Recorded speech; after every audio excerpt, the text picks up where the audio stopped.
किशनपुर गांव में प्राची नाम की एक औरत अपने बेटे कुणाल और बहू सुधा के साथ रहा करती थी। सुधा स्वभाव से बहुत ही कामचोर होती है और आए दिन काम न करने के नए नए बहाने बनाती रहती है, जिसकी वजह से अक्सर घर में कलह भी हो जाया करती है। अरे बहू, तुमने बर्तन क्यों नहीं किए? वो माँ जी, मेरी उंगली कट गई थी सब्जी काटते वक्त, इसलिए नहीं कर पाऊंगी।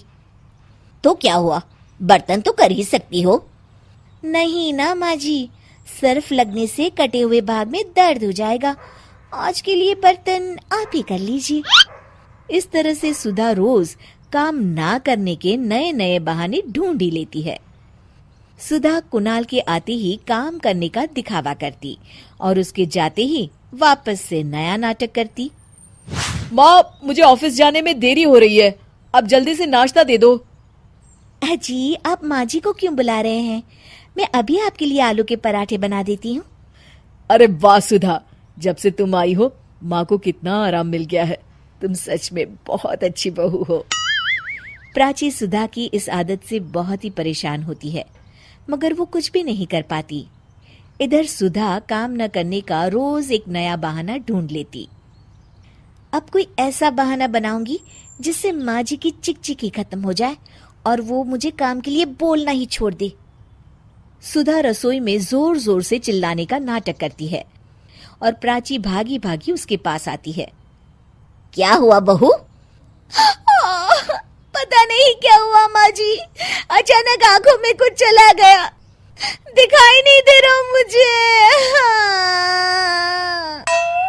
अरे कैसी बातें कर रही हो? आंखों को अच्छे से धोकर मसलो ना। आंखों को बहुत बार धो लिया मैंने, मगर कुछ भी नहीं दिख रहा अभी। और इस तरह उस दिन से सुधा अंधी होने का नाटक करने लगती है और घर का सारा काम प्राची के सर आ जाता है। वो समझ भी नहीं पाती कि आखिर सुधा को हुआ क्या। इधर सुधा की ऐश हो जाती है। वो अब बिस्तर पर बैठे बैठे हुक्म चलाती रहती है। माँ जी, जरा चाय तो पिला दीजिए ना। हाँ बेटा। प्राची को शक हो जाता है कि सुधा नाटक कर रही है और वो अपने तरीके से पता लगाने की कोशिश करती है। प्राची घर में आई स्पेशलिस्ट डॉक्टर को बुलाती है। देखिए ना डॉक्टर साहब, मेरी इतनी प्यारी बहू को न जाने किसकी नजर लग गई। हुआ क्या? अरे देख ही नहीं पा रही वो तो। क्या हुआ है आपको? पता नहीं डॉक्टर साहब, कुछ दिखाई नहीं दे रहा मुझे। ठीक है, मैं चेकअप करता हूँ। क्या हुआ है इसे? चेकअप में तो कुछ भी नहीं निकला है। इसका मतलब मेरा शक सही था, ये सिर्फ नाटक कर रही है। फिर भी डॉक्टर साहब, कोई तो इलाज होगा ना। सुधा घबरा जाती है। माँ जी, आप क्यों मेरी आंखों के पीछे पड़ गई हैं? मैं जिंदा हूँ, क्या ये काफी नहीं है? आंखें भी ठीक हो जाएगी ना धीरे धीरे। नहीं बहू, तुम तकलीफ में हो ये मैं देख नहीं पा रही। डॉक्टर साहब आप देखिए ना, कोई तो इलाज होगा इसका। मुझे कोई इलाज नहीं करवाना। मेरी आंखें भगवान की मर्जी की वजह से गई है और उनकी मर्जी की वजह से वापस आ जाएगी। देखिए, मैं दवाई लिख देता हूँ और आप इनको क्लिनिक पर ले आना।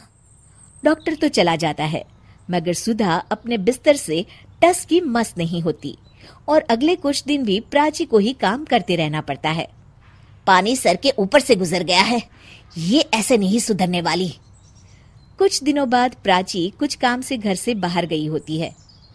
हे भगवान, बहुत तेज भूख लगी है, पता नहीं माँ जी कब तक वापस लौटेगी। तब तक अपने लिए कुछ बना ही लेती हूँ। सुधा कुछ बना ही रही होती है कि तभी प्राची अचानक से लौट आती है। हे भगवान, माँ जी तो बहुत जल्दी लौट आई। जल्दी जल्दी चूल्हा बुझाने के चक्कर में उसके पल्लू में आग लग जाती है और वो जोर जोर से चिल्लाने लगती है। ये आवाज कैसी? प्राची भागी भागी रसोई की तरफ आती है। अरे बहू, ये आग कैसे लगी और तुम यहाँ क्या कर रही थी? पहले मुझे बचाइए माँ जी। प्राची फटाफट उसके ऊपर एक चद्दर डाल देती है और आग बुझाती है। सुधा के अंधे ना होने का सच अब सामने आ जाता है और वो प्राची से आंखें नहीं मिला पाती। ये सब क्या है बहू? मुझे माफ कर दो माँ जी। मुझे तुम पर शक पहले से ही था बहू, मगर काम चोरी इस कदर भी ना करो कि खुद को ही नुकसान हो जाए। ये हमारे घर का ही तो काम है ना बहू। अब और शर्मिंदा मत कीजिए माँ जी, मैंने आपको इतना तंग किया हमेशा, फिर भी आपने मेरी जान बचाई। कोई बात नहीं बहू, सुबह का भूला अगर शाम को घर लौट आए ना तो उसे भूला नहीं कहते। चल अब अपने हाथ की चाय तो पिला दे जरा। जी माँ जी।